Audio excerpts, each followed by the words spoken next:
Meriba Paneer Soda. I trust Meriba.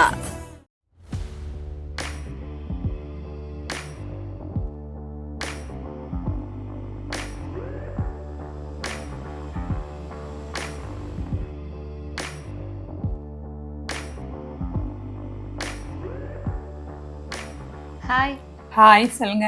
நீங்க ஒரு ஃபேமஸான காஸ்டியூம் டிசைனர், நிறைய இடங்கள்ல நம்ம தொடர்ந்து பார்த்துட்டு இருக்கோம். ஃபர்ஸ்ட் உங்களுக்கு எப்படி ஐடியா வந்தது இதுக்குள்ளார வரலாம் அப்படிங்கிற ஒரு இன்ட்ரெஸ்ட் எங்க இருந்து ஸ்டார்ட் ஆச்சு?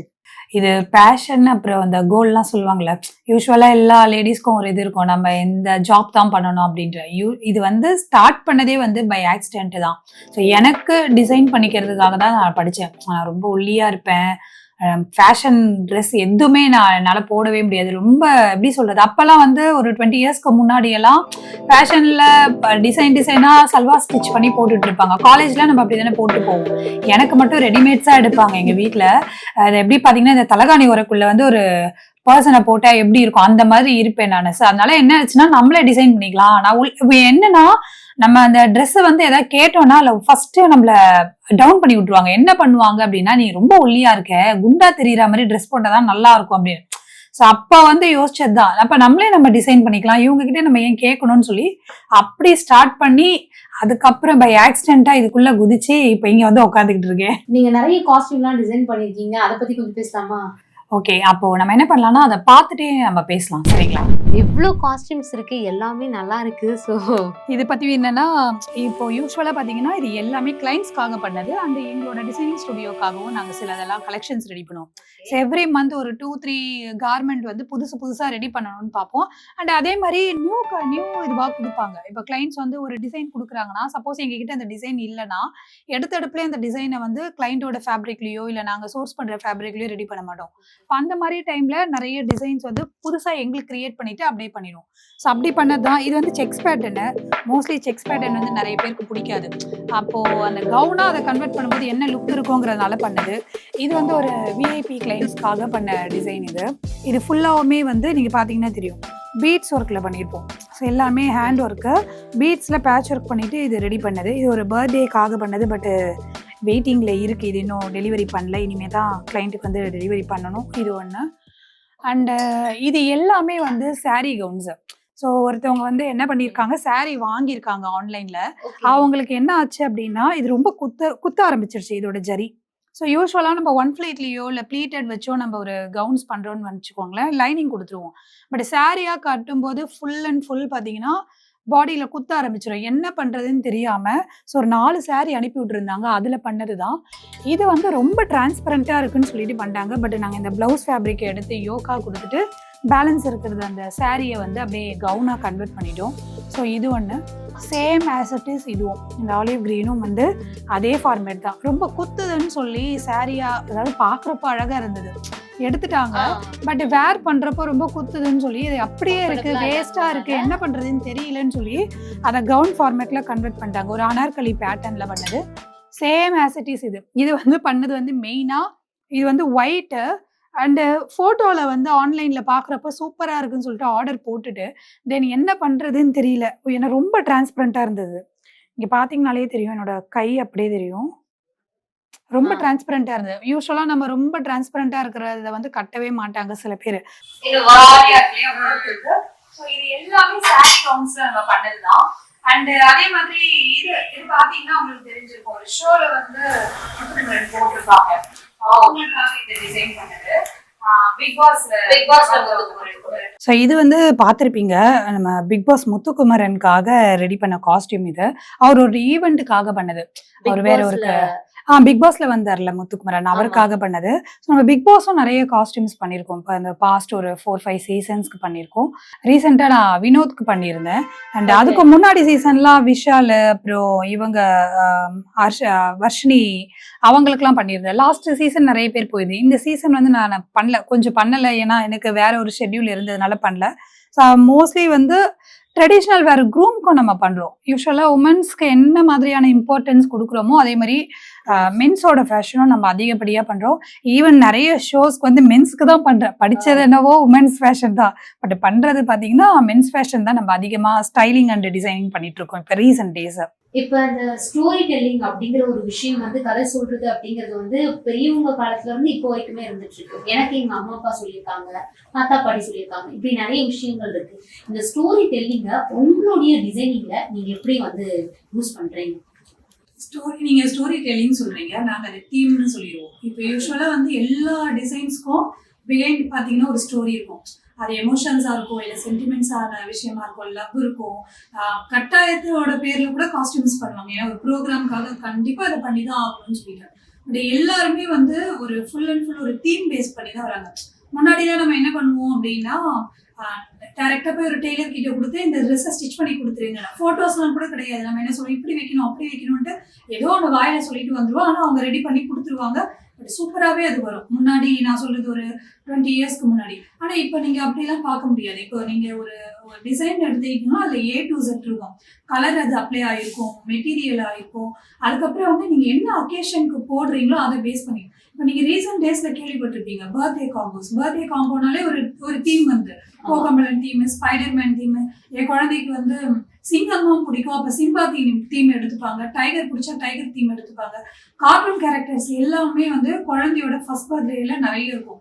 ஸோ இதை எப்படி எடுத்துக்கிறாங்க அப்படின்னா, நம்ம பண்ற ஒரு விஷயம் வந்து மெமரிஸா இருக்கும். பட் அதை வந்து என் குழந்தைக்கு பிடிச்ச மாதிரி நான் எப்படி கொண்டு போகணுன்ட்டு. இப்போ ரீசெண்ட் டேஸ்ல நாங்கள் ஒன்று பண்ணோம். ஸ்பைடர்மேன் தீம் எல்லாம் தாண்டி அதுதான் ரொம்ப. இப்போ முருகரோட தீம் ஒருத்தவங்க பண்ணியிருந்தாங்க. அந்த செட்டு ஃபுல்லாவுமே முருகரோட இது. குழந்தைக்கு காஸ்டியூம் பண்ணது முருகரோட காஸ்டியூம் தான். நான் ஃபர்ஸ்ட் டைம் பண்ணேன். யூஸ்வலா எல்லாரும் எப்படி பண்ணுவாங்க, கோட் சூட்டு, ஜோத்பூரி, அப்புறம் இந்த பாஸ் பேபி தீம் அந்த மாதிரி இருக்கிற காஸ்டியூம்ஸ் பண்ணுவாங்க, இல்லைன்னா ஷெர்வானி பண்ணுவாங்க. இப்படிதான் போகும். ஏன்னா குழந்தைய வந்து யாருமே வந்து அந்த என்ன சொல்ற ஒரு வேஷ்டி தான், ஒரே ஒரு வேலை, அதை தாண்டி ஒரே ஒரு டவல், அந்த மாதிரி தான் இருக்கும். ஒரு அங்கவஸ்திர மாதிரி இருக்கும் அந்த காஸ்டியூம்ஸ். பட் ஃபர்ஸ்ட் டைம் பண்ணாங்க. அது ரொம்ப இதுவா இருந்தது. ஏன்னா எனக்கும் சாமினா பிடிக்கும். ஸோ நம்ம அது பண்ணும்போது அந்த சென்டிமெண்ட்ஸ் இருக்கும்ல, அப்போ ஸ்டோரி எப்படி எடுப்போம் அப்படின்னா, முருகருக்கு பிடிச்ச அந்த என்ன சொல்ற மோட்டிவ்ஸ் வாங்க, மயில் பிடிக்கும், வேல் பிடிக்கும். ஸோ அது எல்லாமே அந்த காஸ்டியூம்ல கவர் பண்ற மாதிரி நாங்கள் கொண்டு வந்துருவோம். ஸ்டோரிங்கிறத இப்படிதான் போகும். அதை தாண்டி மெமரிஸ். 2 பேரும் ஒரு 8 இயர்ஸ் லவ் பண்ணியிருப்பாங்க. அந்த 8 இயர்ஸ்ல அவங்க டிராவல் பண்ணி வந்த பீரியட் இருக்குல்ல, அதுல அவங்களுக்கு பிடிச்ச கிஃப்ட்ஸா இருக்கட்டும், இல்ல அந்த பிளேஸா இருக்கட்டும், அதெல்லாம் வந்து ஷர்ட்லயோ இல்ல டிசைன்ஸ்லயோ கொண்டு வந்துருவாங்க. ரீசெண்டா வந்து ஒருத்தவங்க வந்து அவங்களோட லெட்டர்ஸ், அதாவது அவங்க ஃபர்ஸ்ட் மீட் பண்ண பிளேஸோட லெட்டர்ஸ் வந்து பிளவுஸ்ல போட சொல்லி கொடுத்தாங்க. யூஸ்வலா என்ன பண்ணுவோம், பிரைட் அண்ட் க்ரூமோட லெட்டர்ஸ் தான் போடுவோம். பட் அவங்க ஃபர்ஸ்ட் ஒரு இடம் மீட் பண்ணாங்க, அதோட ஃபர்ஸ்ட் லெட்டர் மட்டும் போட சொல்லிட்டாங்க. அவங்க சொல்லக்கூடாதுன்னு சொல்லிட்டாங்க எந்த பிளேஸ்ன்னு. ஸோ அதனால நாங்க யார்கிட்டயும் சொல்லலை. பட் அந்த லெட்டர், அந்த மீட் பண்ண டேட்டோட டைம், டேட்டு, அந்த இயர், அது எல்லாமே அந்த பிளவுஸோட ஃபுல் இதுல இருக்கும். அதை இப்போ நீங்க ஒரு குழந்தைகிட்டயோ இல்லை ஃப்ரெண்ட்ஸ் கிட்டயோ காட்டும்போது எக்ஸ்பிளைன் பண்ணலாம். இது வந்து அந்த டேட் அடி, இது வந்து இது அப்படின்னு சொல்லி எக்ஸ்பிளைன் பண்ணலாம். பட் பீப்புள்ஸ்க்கு பாக்குறப்போ பெருசா அது தெரியாது. பட் அவங்க பிளவுஸ்ல அது இருக்கணுங்கிறத அவங்க கொண்டு வந்தாங்க. ஒரு மெமரிஸ் அதுல இருக்கு, ஆனா பாக்குற யாருக்கும் அது தெரியாது. அது அவங்களுக்கு வந்து எப்படின்னா, லவ்வே கொஞ்சம் கான்ஃபிடென்ஷியலா வச்சுக்கணும்னு நினைப்பாங்களா, அந்த மாதிரி கப்பிள்ஸ் தான் இவங்க. அதனால அந்த பிளவுஸ்ல இருக்கணும், எங்களுக்கு தெரிஞ்சா போதும், யாருக்கும் தெரிய வேண்டாம் அப்படின்னு சொல்லிட்டு அதை ரெடி பண்ணாங்க. அண்ட் அதே மாதிரி ஷோஸும் நம்ம நிறைய பண்றோம். சூப்பர் சிங்கர் பண்ணிட்டு, விஜய் அவார்ட்ஸ், பிகினர்ஸோட ஷோஸ், அப்புறம் கலாட்டாவோடது, இந்த மாதிரி டிஃப்ரெண்ட் ஸ்டைல்ஸ் இருக்கிற எல்லாமே. என்னென்ன ஸ்டைல், முக்கால்வாசி டான்ஸ் ஷோஸ். டான்ஸ் ஷோஸ்னாலே இப்ப நேரா இங்க வந்திருக்காங்க. என்ன மாதிரி, ஏன்னா theme based costumes, fusion rolls. ரீசெண்டா நம்ம பண்ணது வந்து மாஸ்டர் அமீர் பண்ணிருந்தோம்.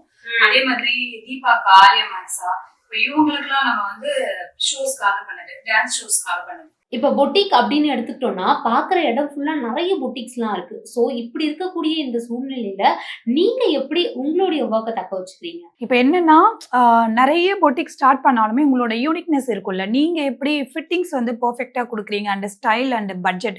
ஸோ ஃப்ரெண்ட்லி பட்ஜெட்டை வந்து நீங்கள் கொடுத்துட்டீங்க அப்படின்னீங்கனாலே பீப்புள்ஸ் எங்கேயும் போக மாட்டாங்க, உங்ககிட்ட தான் வருவாங்க.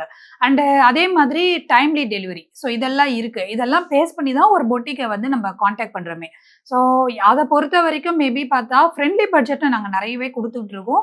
அண்ட் அவங்க கேட்குற டிசைனை எங்களால் கொண்டு வர முடியும். ஸோ கலர்லேருந்து, டிசைன்லேருந்து, ஸ்டைல்லேருந்து, பேட்டர்ன்ஸ்லேருந்து நிறைய பேட்டர்ன்ஸ் நீங்கள் பண்ணணும். And A to Z, men's, women's, kids, இந்த மாதிரி எல்லா ஏஜ் குரூப்புக்கும் நீங்கள் டிசைன் பண்ணிட்டீங்க பார்த்தீங்கன்னா அவங்க ஒரே பிளேஸ் தான் போவாங்க. ஏன்னா இப்போ மென்னுக்கு ஒரு பிளேஸும் உமனுக்கு ஒரு பிளேஸும் அண்ட் கிட்ஸ்க்கு ஒரு பிளேஸும் போக மாட்டாங்க. ஸோ எல்லாமே ஒரே இடத்துலயே அவங்களுக்கு கிடைக்குதுன்னா மொத்தமாக இங்கேயே கொடுத்துட்டு போகும்போது ஸோ அவங்களுக்கு ஈஸி ஆகுது. ஸோ அதனால என்கிட்ட நிறைய பேர் வராங்கன்னு நான் நினைக்கிறேன். இப்ப ஹவுஸ் ஒய்ஃபா இருக்கிறவங்களுக்கே வந்து ஒரு பிசினஸ் பண்ணணும் அப்படிங்கிற ஒரு ஐடியா இருக்கும். அதுலயுமே வந்து பாத்தீங்கன்னா காஸ்டியூம் டிசைனர் இந்த மாதிரி லைன்ல வரதுக்காக நிறைய இன்ட்ரெஸ்ட் அவங்களுக்கு நிறையவே இருக்கும். ஸோ அப்படி வரவங்களுக்கு நீங்க என்ன மாதிரியான ஐடியாஸ்லாம் சொல்வீங்க?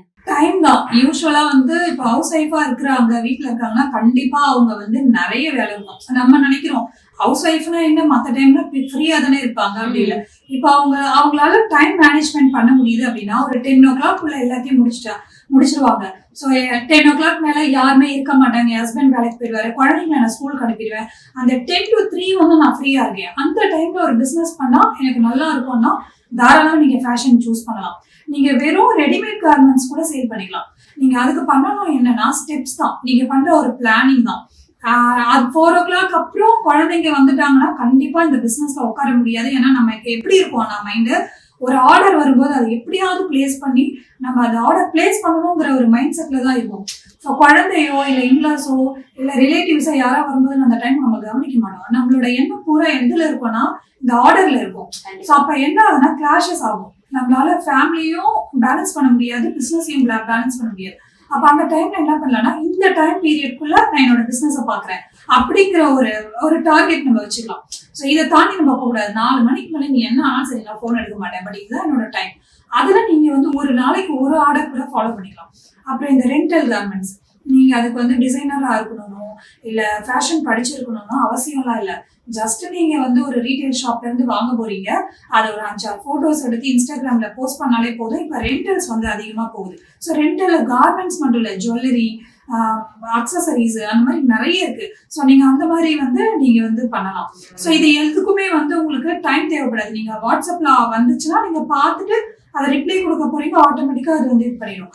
பட் நீங்க கண்டிப்பா வந்து ஒரு ஃபேமிலி செட்டப்குள்ள இருக்கன்னா கஸ்டமர்ஸ் தான் நமக்கு ஃபோன் பண்ணுவாங்கன்னு அவசியம் இல்லை. நிறைய தேவையில்லாத ஃபோன் கால்ஸ் எல்லாம் வரும். அப்போ நீங்க அந்த டைம்ல என்ன பண்ணலாம், ஃபோன் நம்பர் வந்து ஒன்லி வாட்ஸ்அப் காலாவோ வாட்ஸ்அப் மட்டும் வச்சுக்கலாம். ஸோ உங்களுக்கு வந்து இல்ல நீங்க பர்டிகுலரா அதுல வந்து மென்ஷன் பண்ணிடலாம், வாட்ஸ்அப் ஒன்லி நோ கால்ஸ்ன்றத மென்ஷன் பண்ணிட்டீங்கன்னா வாட்ஸ்அப் மட்டும் தான் பண்ணுவாங்க. ஏன்னா கால் பண்ண முடியாது இல்லைங்களா. அது உங்களுக்கு ஹேண்டில் பண்றது ஈஸியா இருக்கும். உங்க பிசினஸ் டெவலப்மெண்ட் ஆக ஆக நீங்க கொஞ்சம் கொஞ்சமா அதுல இருக்கிற கண்டிஷன்ஸை கொஞ்சம் ரிலீவ் பண்ணிக்கலாம். அண்ட் இது எல்லாமே பாத்தீங்கன்னா உங்களுக்கு தெரியும், டிஃப்ரெண்ட் மெட்டீரியல்ஸ், எதுவுமே வந்து ஒரே மெட்டீரியல் இல்லை. நாங்கள் வந்து சில்க் காட்டன்ல பண்ணியிருக்கோம், அண்ட் ப்ரொக்கேட்ல பண்ணியிருக்கோம். இது வந்து பனாரசி, அது நெட்ல பண்ணியிருக்கோம். அது வந்து செமி சில்க்கு, அப்புறம் ரா சில்க்கு, இது வந்து பியோர் ரா சில்க்கு.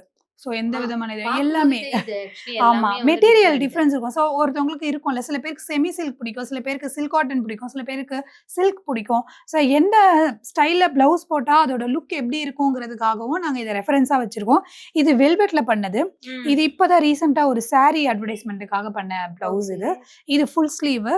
ஸோ இது எல்லாமே பார்த்தீங்கன்னா different types of materials and different types of works, heavy, semi, அதே மாதிரி வெறும் border works, thread work, beads work, zardozi work. So எல்லாமே இந்த செக்ஷன்ல ஃபுல்லாவுமே உங்களுக்கு வந்து கவர் ஆயிடும். அண்ட் அதே மாதிரி ஷோஸும் நம்ம நிறைய பண்றோம். சூப்பர் சிங்கர் பண்ணியிருக்கோம், அப்புறம் விஜய் அவார்ட்ஸு, பிகை நூட்ஸோட ஷோஸு, அப்புறம் கலாட்டாவோடது, இந்த மாதிரி டிஃப்ரெண்ட் ஸ்டைல்ஸ் இருக்கிற எல்லாமே என்னென்ன ஸ்டைல, முக்கால்வாசி டான்ஸ் ஷோஸு. டான்ஸ் ஷோஸ்னாலே இப்போ நேராக இங்கே வந்துடுறாங்க. என்ன மாதிரி, ஏன்னா theme based costumes and fusion rounds. இப்போ ரீசெண்டா நம்ம பண்ணது வந்து மாஸ்டர் அமீருக்கு பண்ணியிருந்தோம். அதே மாதிரி தீபாக்கா, ஆலியா மனசா, இப்போ இவங்களுக்குலாம் நம்ம வந்து ஷோஸ்க்காக பண்ணது, டான்ஸ் ஷோஸ்க்காக பண்ணது. நிறைய செலிபிரிட்டிஸுக்குலாம் வந்து பண்ணிருக்கீங்க. இதுல யாருக்காச்சும் பண்ணும்போது உங்களுக்கு பயங்கர ரிஸ்கியா இருந்திருக்கா? என்ன இவ்வளோ ரிஸ்கா இருக்கு அப்படிங்கிற மாதிரியான ஒரு ஃபீல் வந்திருக்கா? இல்ல அப்படிலாம் இருக்காது. யூஸ்வலா வந்து தீம் சொல்லிடுவாங்கல்ல. இப்போ நம்ம ஒரு ரவுண்ட் போறாங்கன்னா ஒரு ரியாலிட்டி ஷோவோ இல்லைன்னா ஒரு காம்படிட்டிவா இருக்கிற ஷோவோ ஒன்று போறாங்கன்னா சொல்லிடுவாங்க, இந்த வீக் வந்து வில்லேஜ் தீம், இந்த வீக் வெஸ்டர்ன் தீம் அப்படி சொல்லிடுவாங்க. அந்த டைம் என்ன ஆகும்னா, இப்போ சப்போஸ் டியூஸ்டே ஷூட் இருக்குன்னு வச்சுக்கோங்களேன், எங்களுக்கு கன்ஃபர்மேஷன் வர்றதுக்கே ஒரு ஃப்ரைடே, சாட்டர்டே அந்த மாதிரி ஆயிரும். சம்டைம்ஸ், எப்போவுமே நடக்காது, ஒரு டைம் நடக்கும். அப்போ நமக்கு இருக்கிற அந்த 2 days இல்லை 1 dayல ஒரு காஸ்டியூம் ரெடி பண்ணி ஷோ ஸ்டார்ட் பண்ணுற ஒரு நாளைக்கு முன்னாடியே நம்ம ட்ரையல் பார்த்தா தான் கரெக்டாக இருக்கும். ஸோ அந்த மாதிரி டைமில் வந்து கொஞ்சம் ரிஸ்கியாக இருக்கிறதெல்லாம் தாண்டி என்ன பயமாக இருக்கும்.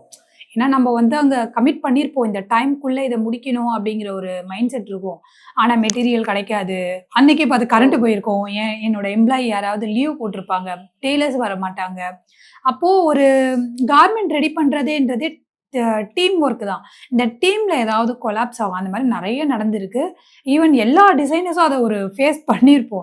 பட் எனக்கு வந்து சம்டைம்ஸ் அது நடக்கும்போது என்ன பண்றது, எந்த இன்சிடென்ட் அப்ப இந்த மாதிரிலாம் நடந்தது? ஐயோ சொல்லக்கூடாதே, மாட்டிப்போம். ஏன்னா இது நம்ம நிறைய விஷயம் வந்து கொஞ்சம் அட்ஜஸ்ட் பண்ணி சேனல் கிட்ட நம்ம கொடுத்துருப்போம். அந்த மாதிரி ஆகியிருக்கும்.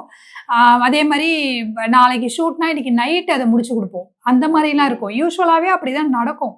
பட் என்னன்னா ஒவ்வொரு டைமும் அதை நாங்க சரி பண்ணணும்னு பார்ப்போம். அது ஒரு டைம் அன்எக்ஸ்பெக்டடா நான் மாட்டிப்பேன். ஏன் லக்கா என்னன்னு தெரியல, மாட்டிப்பேன் நான். ஆனா என்னன்னா ஆன் ஃபைனல் ஒன்று இருக்கும் இல்லையா, நம்ம இவ்வளோ மெனக்கிட்டு ஒரு விஷயம் பண்ணிட்டு லாஸ்டா வந்து அங்க இருந்து வர அப்ரிசியேஷன் வந்து காஸ்டியூம் மிஸ் வேற லெவல் அப்படிங்கிற ஒரு இது வந்துடும். அந்த ஆர்டிஸ்ட் கிட்ட இருந்து இல்லை அந்த செலிபிரிட்டிஸ் கிட்ட இருந்து அந்த காம்ப்ளிமெண்ட் வந்து எங்களுக்கு வந்துடும். மற்றவங்க சொல்றதெல்லாம் தாண்டி அதை வேர் பண்ணவங்க சொல்றாங்க இல்லையா, அது வந்து எங்களுக்கு ஒரு பெரிய சாட்டிஸ்ஃபேக்ஷனா இருக்கும். பிகாஸ் என்னன்னா நமக்கு இது பேமெண்ட் கொடுத்துருவாங்க, இது நமக்கு கிடைச்சிரும், காசெல்லாம் வந்துடும். அதெல்லாம் தாண்டி உங்களுக்கு ஒரு காம்ப்ளிமெண்ட் இருக்குல்ல, அதுதான் உங்களோட பெரிய இன்கம்மா தெரியும். அந்த ஷோக்கு வந்து நம்ம மெனக்கெட்டு ஒரு விஷயம் செஞ்சு அதை அந்த ஆர்டிஸ்ட் கிட்ட போய் அவங்க கிட்ட இருந்து வர அந்த ஃபீட்பேக் வந்து நான் ரொம்ப பெருசா அதை பார்ப்பேன். ஸோ அது வந்து நான் மெயினாக பார்க்குறது. இப்போ நான் ரீசெண்ட் டேஸில் வந்து ஸ்ரீகாந்த் தேவா சாருக்கு ஒர்க் பண்ணியிருந்தேன். அவங்களோட ஃபாரின்ல ரஷ்யாவில் ஒரு கான்சர்ட் நடந்தது. அது வந்து அவருக்கு வந்து மைக்கேல் ஜாக்சன்னா ரொம்ப பிடிக்கும். அவர் வந்து தீவிரமான ஃபேன். ஸோ அவர் போட்டிருக்க அவுட்ஃபிட்லாம் நீங்கள் பார்த்துருக்கீங்களா, ரொம்ப யூனிக்காக இருக்கும். ஸோ அந்த மாதிரி ஸ்டைலில் நம்ம ஏதாச்சும் பண்ணலாமா அப்படின்னு சொல்லிட்டு அவங்க டீமில் இருக்கவங்க கேட்டாங்க. என் சாருக்கே வந்து நாங்கள் சர்ப்ரைஸாக தான் அதை பண்ணோம். அப்போ அந்த டைம் வந்து ரொம்ப ஹாப்பியாக இருந்தேன். ட்ரையல் போயிருந்தேன். அவர் முகத்தில் அப்படி ஒரு சந்தோஷம், எனக்கு பிடிச்சிருக்கு. இன்னொன்று அவருக்கு கொஞ்சம் பயம் இருக்கும். ஹைட்டாக இருக்கும், பாடி வந்து நல்ல ஃபேட்டியான பாடியாக இருக்குது, நமக்கு இதெல்லாம் சூட் ஆகுமா அப்படிங்கிறதெல்லாம் தாண்டி சார் வந்து எப்படின்னா ரொம்ப ஃபேஷன் ஃப்ரீக். அவர் டிஃப்ரெண்ட் ஸ்டைல்லலாம் ட்ரை பண்ண நினைப்பாரு. பிளாக்கா நீ பண்ண சிந்துமா அப்படின்றவாரு. அதனால அவர் கூட ஒர்க் பண்ணுற அந்த எக்ஸ்பீரியன்ஸ் வந்து ரொம்ப ஹாப்பியாக இருந்தது. தொல்லையே பண்ணல. கண்டிப்பா இவ்வளோ நேரம் ஒதுக்கி இத்தனை விஷயங்களை பத்தி டீட்டெயிலாக எங்களுக்கு எக்ஸ்பிளைன் பண்ணியிருக்கீங்க. உங்களுடைய நேரத்துக்காக ரொம்ப நன்றி. Thank you so much.